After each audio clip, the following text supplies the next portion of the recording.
पांगरा येथील वाऱ्या पाण्याने झालेले नुकसान।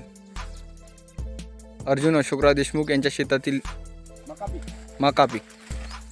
पातूर तालुक्याला वादळी वाऱ्यासह पावसाचा तडाखा, उभ्या पिकांचे अतोनात नुकसान। तालुक्यातील विविध भागांत गुरुवारी रात्री अचानक आलेल्या वादळी वाऱ्यासह पावसाने जोरदार तडाखा दिला।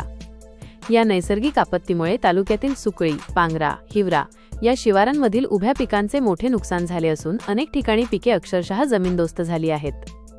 यामुळे हातातोंडाशी आलेला घास हिरावला गेल्याने बळीराजा पूर्णपणे हवालदिल झाला आहे। 5 एकर पपई भुईसपाट।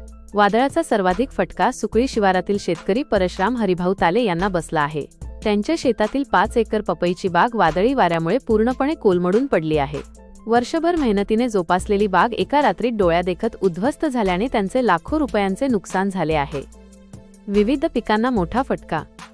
पांगरा आणि हिवरा शिवारातही पावसाने हाहाकार माजवला आहे। यामध्ये प्रामुख्याने पपई, मका, लिंबू, कांदा, केळी, हरभरा आणि गहू या पिकांचे प्रचंड नुकसान झाले आहे। या भागातील शेतकऱ्यांचे मोठे नुकसान झाले असून यामध्ये खालील नावांचा समावेश आहे।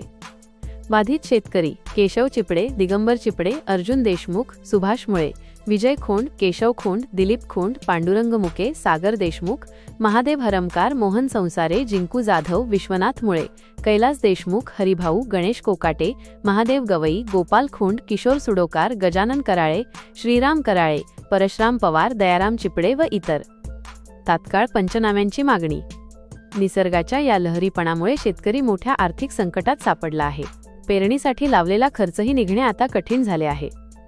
त्यामुळे शासनाने आणि कृषी विभागाने या गंभीर परिस्थितीची दखल घेऊन तातडीने नुकसानीचे वस्तुनिष्ठ पंचनामे करावेत आणि पीडित शेतकऱ्यांना आर्थिक मदत जाहीर करावी, अशी आर्त हाक शेतकऱ्यांकडून दिली जात आहे।